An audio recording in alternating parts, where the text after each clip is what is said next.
go into the explanation for how a Mecanum Drive works and setting the RPM of a motor. These are, so I don't know if you guys have Mecanum Drive bots, but it's the most common drive base in FTC. So I'm going to go into the little explanation of how to make that work. First, I wanted to start with this website that has a little bit of a nice explanation for some of these aspects, including how to drive a Mecanum bot. So it's called Game Manual 0. It's not related to the official first game manual, like, what is it, Game Manual 1 or 2. Those are official FTC documents that dictate the rules for the game.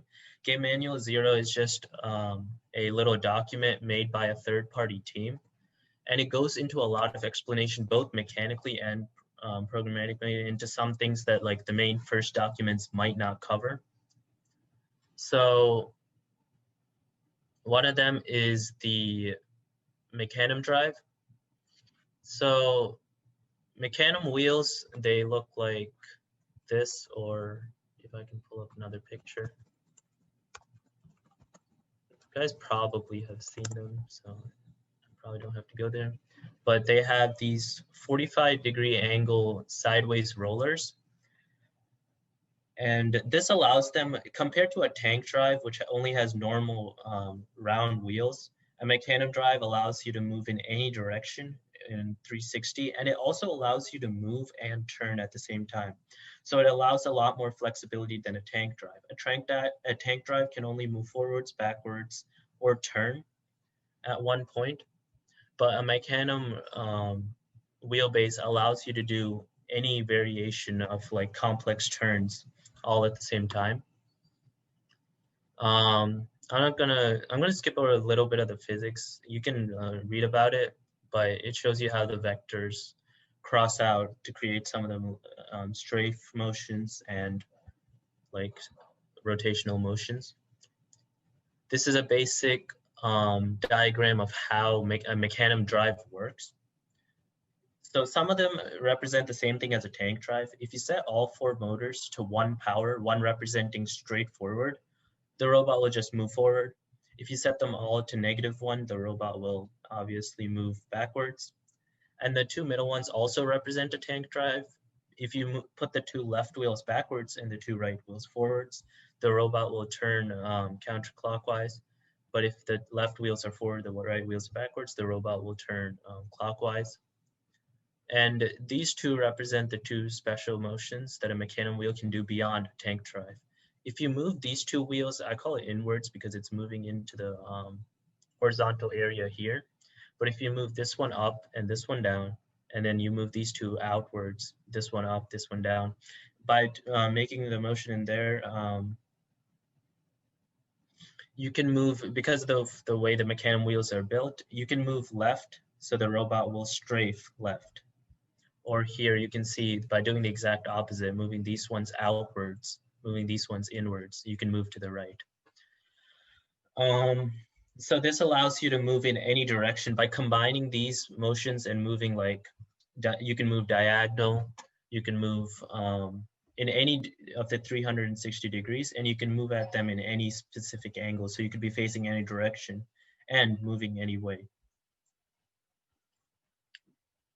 The most common method of movement. So gamepad here, we have, first we have 2 gamepads. Most of the driving is usually done on 1 gamepad. How we do it, and different teams can do it slightly differently, but how we do it is we take the left joystick. In first itself, the left joystick is split into 2 parts, X and Y. And essentially what we do is we have the left joystick representing the drive motion. So hold on just a second while I pull this up.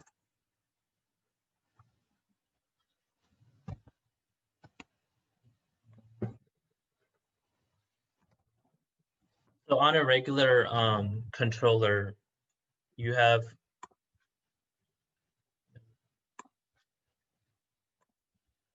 on a regular controller, you're gonna have 4 different variables you can technically deal with, because you have 2 sticks on a regular Xbox controller or a PS4 controller. You have 2 joysticks. You can see them here on the left side. So the ones, how we deal with them in first is for the left joystick, if you push it forward, it's moving forwards. If you push it back, it's moving back.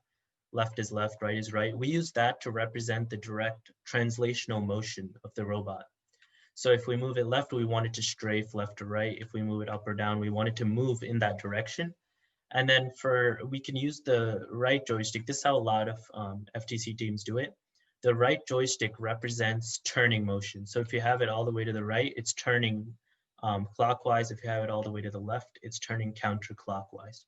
And we want to be able to combine this so that if we move the robot forward and we do this, we can have the robot moving forward and turning to the right at the same time. So in order to do that, what we do is we grab the 3 variables.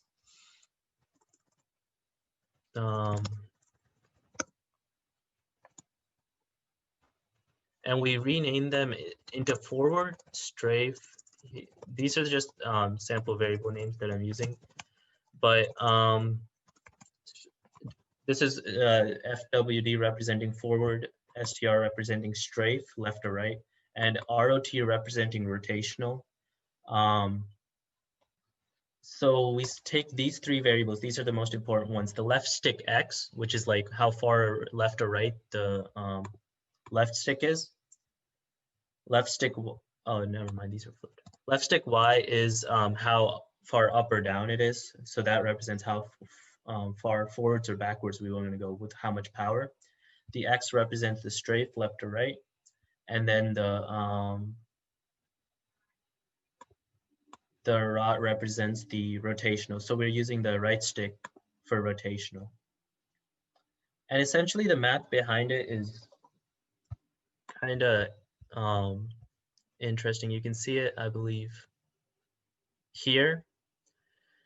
So essentially what we're doing is, I'll explain how to initialize the motors later, but we do need the 4 motors. There's a front left motor, front right, back left. In a Mechanim Drive, we're going to have 4 wheels. Essentially the code for how to make the robot move is we just add up all the powers. So if we want our robot to move forward, all we have to do is for all 4 of the motors, we set it to what the forward power is. Because the forward represents how fast with how much power we want to move forward. So we would just simply set these are.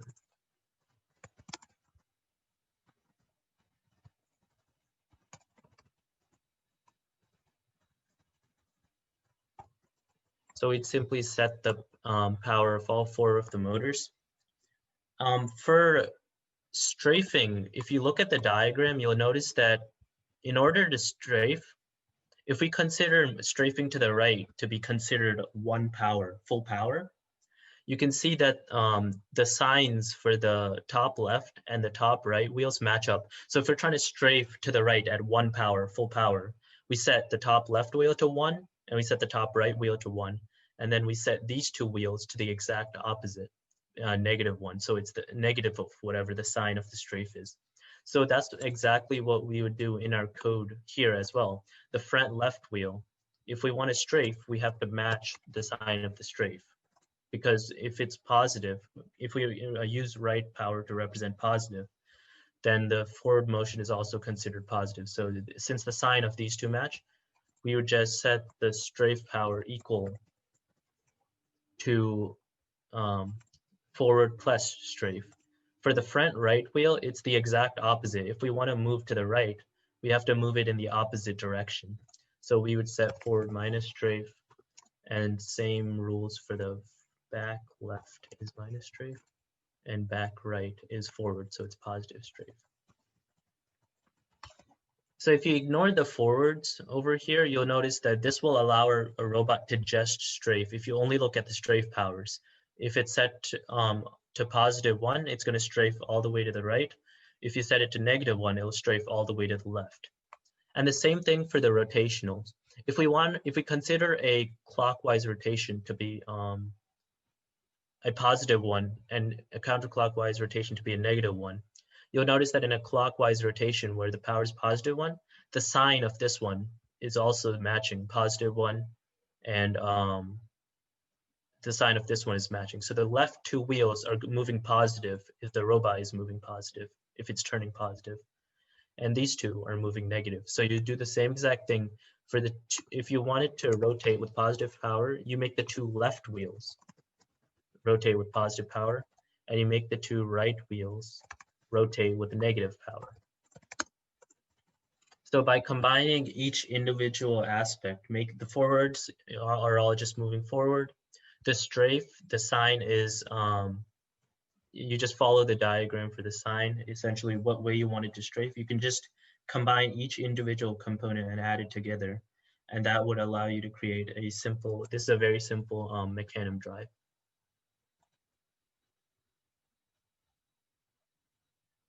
There's a couple more technical details here that they go into.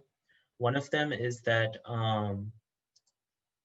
sometimes this can be problematic. For example, let's say the user says, I want the robot to move forward at full speed and also rotate at full speed. If you add up the numbers, you're going to get something greater than 1, and then the FTC robot controller automatically clips it down to 1. So for that, you can add a little bit more technical code where they find which one of the 4 motors has the largest power, and then they scale it down. Like here, they give an example where they calculated for the 4 motors, they wanted it to be 0.4, 0.1, 1.1, and 1.4, but those aren't realistic numbers because the robot can't move faster than 1.0 power. So in order to account for that, they use the same exact ratio, but they scale it down. Instead of just cropping it down to 1.0, we want this one to be on the same ratio, 0.4 to 1.1. So we want to scale all the motor powers down by dividing them by the same number so that we're still moving in the same way, but just a little bit slower possibly, because we can't move faster than 1.0 power.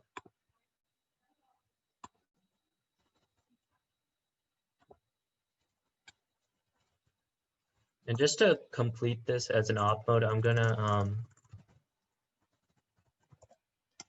explain how to, I'm just gonna show the code for loading in the DC motors. There's a map inside Java called DC motor. So it depends on what your config is set up as, but inside the FTC robot controller application, there is a, if I can find it, there's a little place where you can configure the,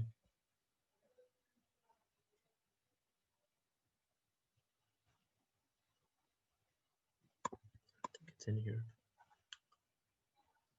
There's an area where you can set up the configuration for your robot. So for example, for our team, we have a robot.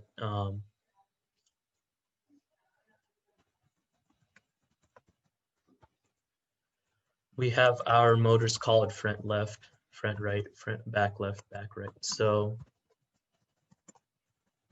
front right, and then back left, back right. And you want to have this code in the init because you don't want to constantly be grabbing the motors inside the loop block. This code has to run really quickly since it's inside a loop section. So we want the driver to be able to quickly set powers to the robot. So yeah, so because it's inside a loop block, this code constantly runs pretty much like every 4 milliseconds or something. So it will constantly grab the three values from the game controller, the left stick X, Y, and the right stick X powers. And then it will constantly set whatever power has been given through the code to the 4 motors.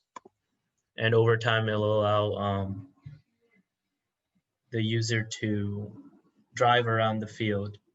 And that is the most common drive. This is like one of the more common drive mechanisms used in first, where the left stick is representing forwards, backwards, left, right motion, and the right stick represents the rotational motion. of turning left or right.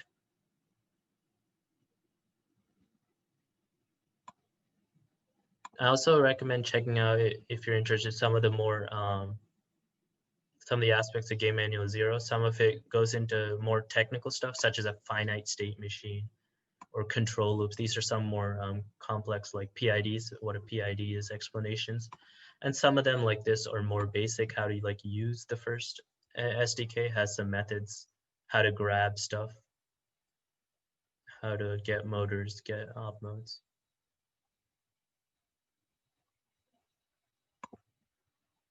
So yeah, if you guys have any questions right now, you can ask.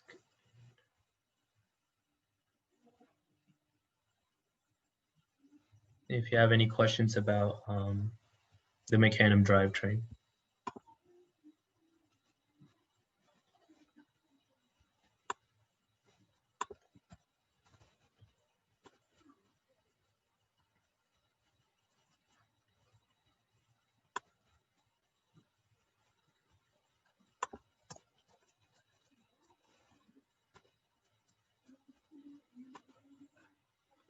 Well, in that case, I will continue on explaining. I think I'll actually show you the code for the scaling, so you can just get the whole explanation for the Mecanum op mode. So basically, take for example, let's say that the forward motor, like the user manually pushes the left joystick all the way up, and then also sets the X power all the way to 1.0, like full power on both the left joystick and the right joystick. What's going to happen is the powers are going to get scaled incorrectly, because when you add up the forward and raw power, you're going to get 2.0 for this, and you cannot set a motor power to 2.0. So as explained in the game manual, what we do is we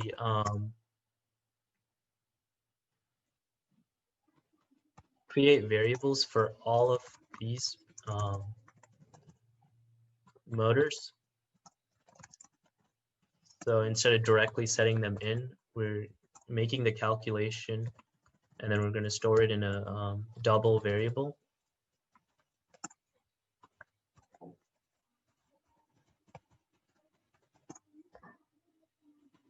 And before we set the motor powers to the motors, so basically what I did was just I separated the calculations for the motor powers and then setting the motor powers. So before we set the motors directly to the power, we want to make sure that none of them are above 1. And if they are above 1, instead of just like dropping it to 1, we want to keep the ratio between the 4 variables the same. So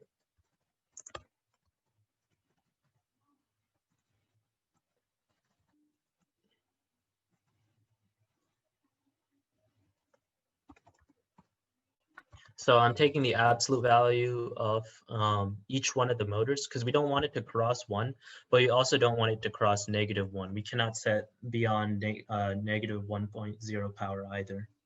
So we want to make sure that in both the ways that none of the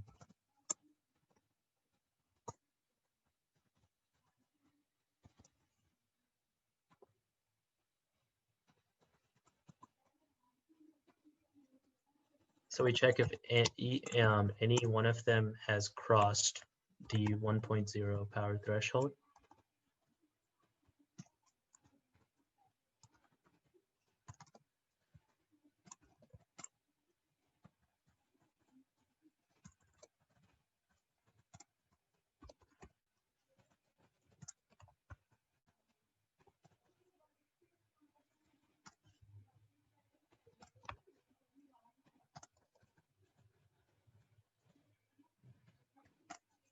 So we just check if any one of the motor powers is greater than, if the absolute value of that motor power is greater than 1.0, and then we can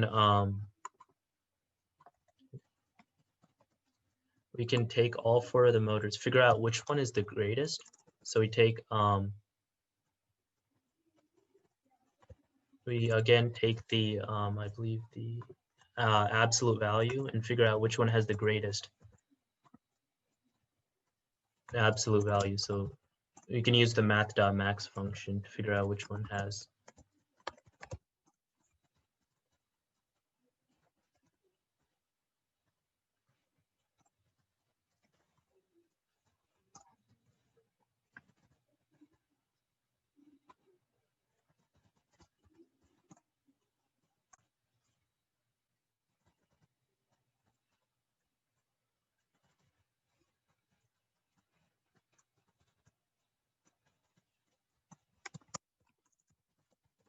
So like, for example, this line will figure out whether the absolute value of the left side or the absolute value of the front right wheel is higher. And then to figure it out on the back side, we can do the same exact thing, but do front right power or back left, back right power. And this code will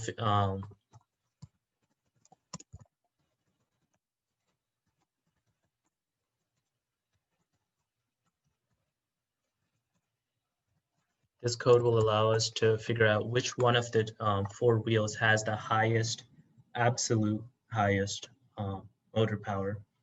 And then we can simply divide all 4 of the motors based on that power.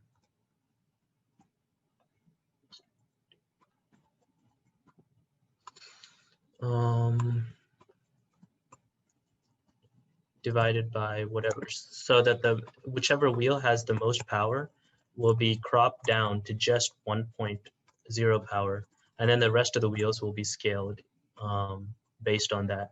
So if one of the wheels, for example, if the 2 front wheels were to have a 2.0 power, and then the other wheels were to have a 1.0 power, they would then be scaled on the same ratio so that then the 2 highest wheels have 1.0 power, and then the 2 lower wheels have 0.5 power. So this is just like sort of a mathematical way of just making sure that none of the powers are too high, and that if they are scaled evenly.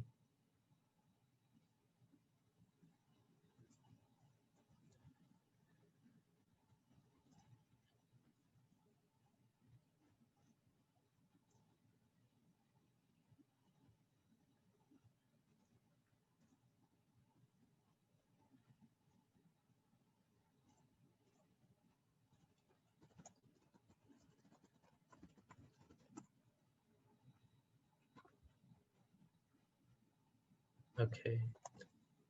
Again, if anybody has any questions, feel free to add in the chat, or even just you can interrupt me. It's okay, and I will try my best to answer it.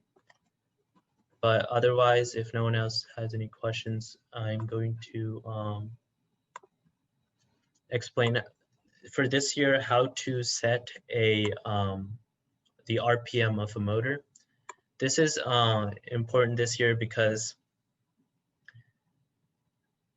we have shooters, and any type of shooter, commonly it's expected that you set the velocity of the motor, because when you set the power of a motor, it works for the drivetrain because the drivetrain doesn't have to be necessarily exactly precise or moving at a specific velocity. You can set the velocity of how fast you are driving as well, but it's not particularly as necessary. But when you're shooting, you want the motor to be traveling at a very specific speed. And if you travel too fast or too slow, it can cause problems where you'll like miss the goal. So you want to be able to travel at a specific speed. So I'm going to copy over one of these and just, so let's say the shooter motor is just called shooter motor. In order to set the velocity, we have to use a special class called DC motor X. So for a regular drivetrain, we just use a class called DC motor. It allows you to set the power of each motor, which is good enough for the drivetrain. But for the shooter, we want to be able to access the velocity. So we have a class called DC motor X. And in order to get one of these motors, we have to write the code a little differently. This is just the way the FTC SDK expects you to write it. So in the init block, we can initialize this motor to the shooter motor. And because we use the DC motor X, we get some special features. We can still set the power of the motor if we choose to, using the set power method. But again, it's not recommended, especially for the shooter mechanism, to just directly set the power. Because, for example, if you have a 14 voltage battery or a 12 voltage battery, that can affect your status. If there's a little bit of friction, then the robot might not be able to account for it. But if you set up the motor correctly with the encoder, you also, if you look on the expansion over the control hub, each motor has an encoder port. So you have to plug in the motor encoder to be able to do what I'm about to show here. But using this method will allow you to precisely set the exact velocity of the motor. And it's not too complicated. Once you have the most important thing is this special initialization.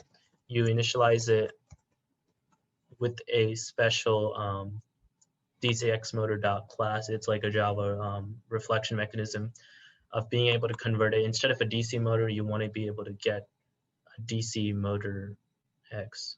Hold on.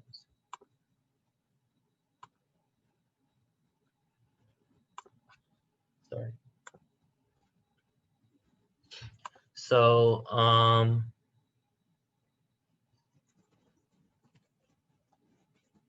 so the very basic is just setting the motor power.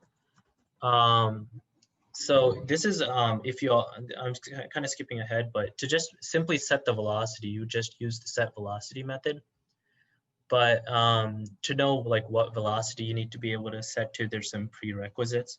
So once you're like fully prepared and you understand like, oh, the shooter works best at this velocity, you can simply use a line like this to set the velocity. But what I recommend first is run the motor once you have the encoder plugged in, to make sure that the encoder is properly working, and to figure out what the shooter's, like, for example, max velocity is. You can set the power to 1 and then use telemetry to log. Telemetry is how you can log data in FTC. So instead, in normal Java, you'd use system.out.println. But in the FTC SDK, in order to be able to access it on the driver station, you have to use telemetry.add data if you want to be able to see and compare it on the driver station. So you can give it a name like the shooter velocity. And then you simply record get velocity. This will give you the current velocity of the shooter. And because we set the power to 1.0, it will tell you essentially what the highest velocity that shooter is capable of doing at that point. You don't want to set the shooter's velocity over it, because then it's just going to be constantly trying to get to a velocity it can't reach. And you want to be able to actually set it a little bit lower than what its max capable velocity is. For example, let's say we run this code at full power, full battery, and it says 4,000. 4,000, the units are a little strange. I believe it refers to each motor has its own mechanism for how to count ticks. So the scaling can be different, but 4,000 like ticks per second or so. The get velocity method will tell you how fast the robot is moving. So let's say we get 4,000. We don't want to set our shooter mechanism to, for example, 5,000 ticks per second, because then it will never be able to reach that velocity. So we'll just be trying to run at full power. And that, again, depends on various circumstances. If it has a weaker battery, it's the full power that the robot can reach is going to be much lower. So, and we also don't want to set it directly to 4,000, because 4,000 is the max that the robot can do.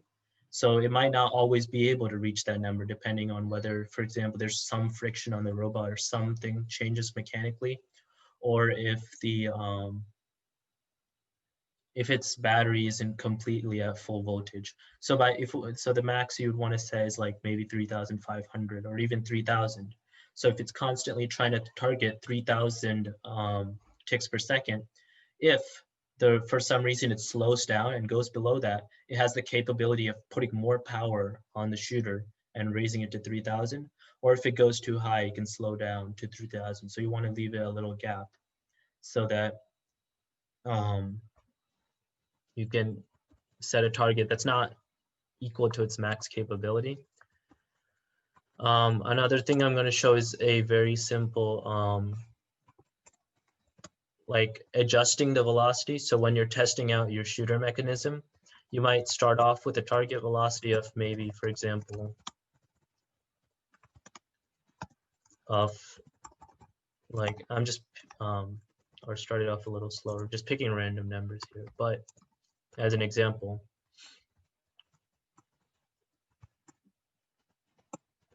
if you want to be able to adjust the velocity while you're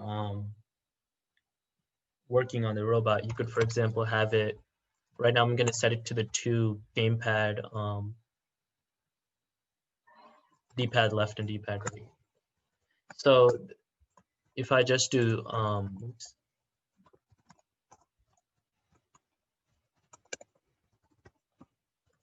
So this code right here would increment the target velocity by like 10 as long as the D-pad is held down.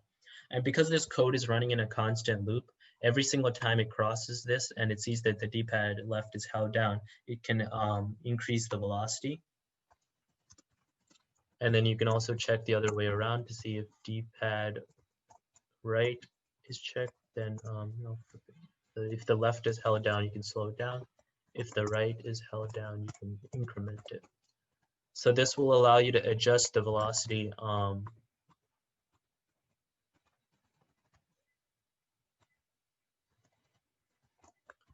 this line right here will log what the target velocity is. So right when you start the op mode, it's going to say 1,000, but then if you press D-pad left, it will go down. If you press D-pad right, it will go up.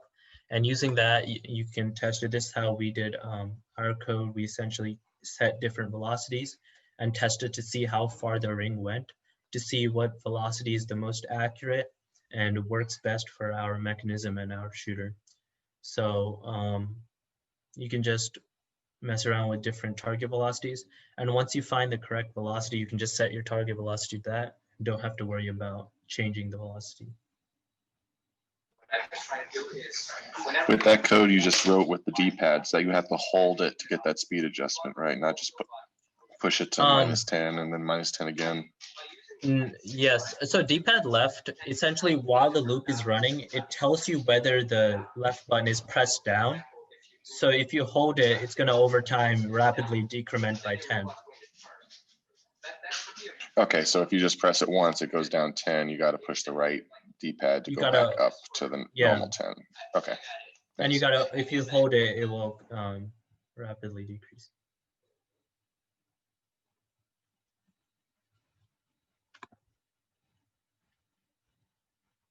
The code to check if like a button has just been pushed down is a little bit complex in FTC because it's written in a loop style mechanism. So it's a lot easier to check if the D-pad left is currently held down than it is to see, oh, did they just push the D-pad down, or have they already pushed the D-pad down? By using this code, you can just lightly tap on the D-pad left and it'll go down 10, or tap on the D-pad right and it'll go up by 10. So it allows you to, without having to constantly change the value in the Java code, you can just quickly use the D-pad to test out different shooter velocities and see how fast the robot's going. And the rest of the structure represents a regular op mode with the init code block. So you can init whatever code you're going to initialize, whatever code you're going to loop. You need this little annotation. You can add a little name if you wanted to. So you could give it a different name. But if the name of your op mode is the same exact thing as the name of the class, you don't have to specify it. So it's redundant. So @teleop and then shooter op mode. Extends op mode is the way to represent that it's a teleop. There's also another method called linear op mode. So instead of extending op mode, there is, if you wanted to write an autonomous, you would extend linear op mode. And the biggest difference between these two is just that in a linear op mode, you only have one method called run op mode. But in a teleop, you have two methods. One to init the code, which only runs once. The init method will only run once. And then you have the loop method, which will constantly be running over and over. So this is for a linear code, start to finish. You can, after you init, you have to add a method called wait for start. So you put your init code here, you wait for the start, and then you put the run code here. In a teleop, it's already split for you. So you put the init code there and you put your run code there. And the run code constantly loops. So it's something to remember, because you don't want to do something in the loop that will take too long for some reason. For example, you don't want to sleep inside a teleop loop method. So again, if you guys have any questions.